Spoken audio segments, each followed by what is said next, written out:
राजकुमारी की तरह रहने वाली कविता कैसे परिवार के लिए बोझ बनी।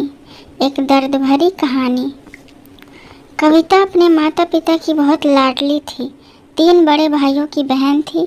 कोई भी चीज़ मांगने पर उसी वक्त सामने हाजिर हो जाती। पूरे घर में रौब था उसका। पूरे परिवार और नौकरों पर राजकुमारी की तरह हुक्म चलाती थी कविता। स्कूल में भी पूरा रौब था उसका। बड़े घर की लाडली जो थी वह। ऐसे ही उसने कॉलेज में दाखिला लिया। उसके ठाट बाट, बड़ी गाड़ी में आना जाना, हर दिन नया फैशन देखकर हर कोई उससे दोस्ती करना चाहता था।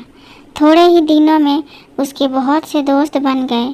पूरे कॉलेज में उसकी अपनी एक पहचान थी। इन दिनों उसके घर एक रिश्ता आया। खानदानी लोग थे और पापा की पुरानी जान पहचान थी उनके साथ। कविता के साथ कोई ज़बरदस्ती नहीं थी, पर कविता ने फिर भी हाँ कर दी, क्योंकि वह अपने परिवार से बहुत प्यार करती थी। वह जानती थी कि वह लोग उसका अच्छा ही सोचेंगे। लड़के का नाम राज था। राज काफ़ी पढ़ा लिखा और समझदार लड़का था। ससुराल वाले भी बहुत अच्छे थे। ससुराल में कविता की जगह वैसी ही थी जैसे कि मायके में।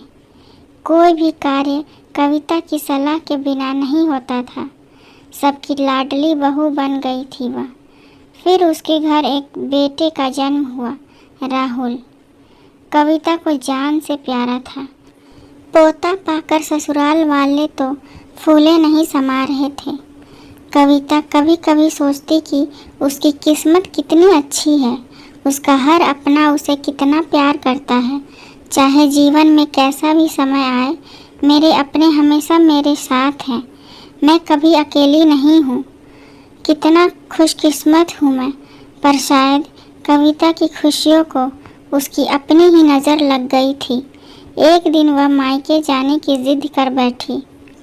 राज को बहुत काम था, लेकिन वह फिर भी उसे ले गया। रास्ते में उनकी गाड़ी अन्य गाड़ी से टकरा गई। कविता, राज और राहुल बहुत बुरी तरह से जख्मी हो गए। काफ़ी दिनों के इलाज के बाद राज और राहुल तो ठीक हो गए, लेकिन कविता पूरी तरह ठीक ना हो सकी। सर पर चोट लगने के कारण वह अपनी आँखों की रोशनी खो बैठी। अब कविता की किस्मत जैसे उल्टे पांव चलने लगी। मायके वाले कुछ दिनों तक उससे मिलने आते रहे। फिर कभी कभार फ़ोन ही करके पूछ लेते कि अब कैसी हो। धीरे धीरे ये सिलसिला भी कम हो गया। ससुराल वालों की सहानुभूति भी कम होने लगी। घर में किसी को पास बैठने के लिए कहती तो जवाब मिलता, बहुत काम है, अब तुम भी हाथ नहीं बटा सकती। राज भी चिड़चिड़ा हो गया था। बस राहुल ही था उसके साथ, जिसके साथ हंसते खेलते उसका वक्त गुजरता। एक दिन कविता हाथ से कुछ सामान गिर गया, जिसकी वजह से राहुल को हल्की सी चोट लग गई। कविता के सास ससुर ने राहुल को उससे अलग कर दिया कि कहीं उसके ना देखने की वजह से बच्चे का कोई नुकसान ना हो जाए। कविता अंदर से टूट चुकी थी।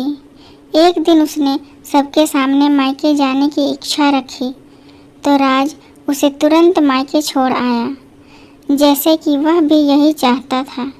लेकिन राहुल को उसके साथ नहीं भेजा गया।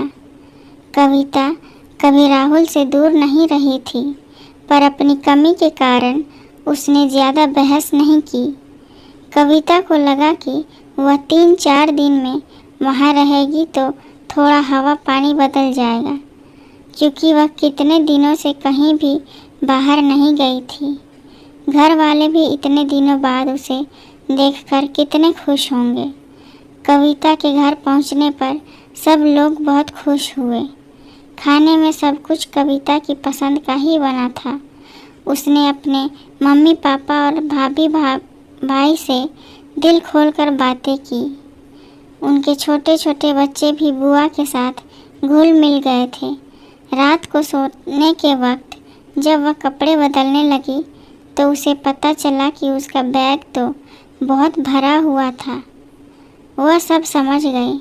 वह बहुत उदास हो गई।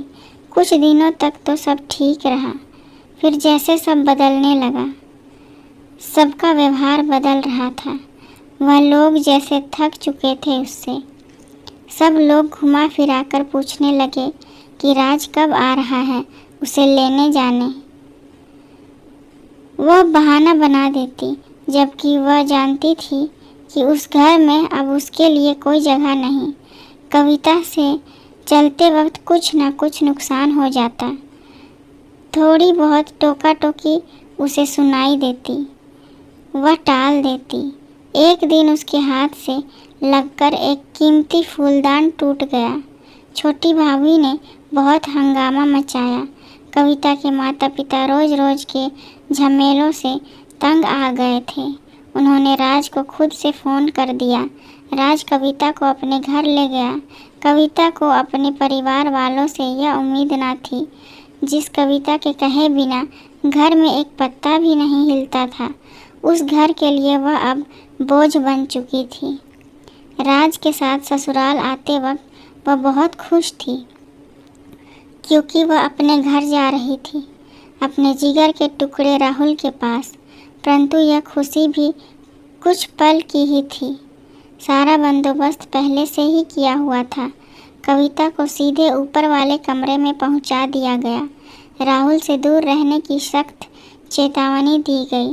एक कामवाली को लता को उसकी जिम्मेदारी सौंपी गई, जो उसके खाने पहनने जैसे ज़रूरतों का ध्यान रखती। कविता ज़्यादातर चुप ही रहती। कभी कभी काम वाली लता से थोड़ा बतिया लेती। उसके ज़रिए राहुल का पता चल जाता। सबकी लाडली बेटी और बहू सबके लिए लाडली से बोझ बन चुकी थी। कहानी कैसी लगी हमें कमेंट करके बताएं, और अगर पसंद आए तो लाइक, कमेंट, शेयर और सब्सक्राइब ज़रूर करें। धन्यवाद।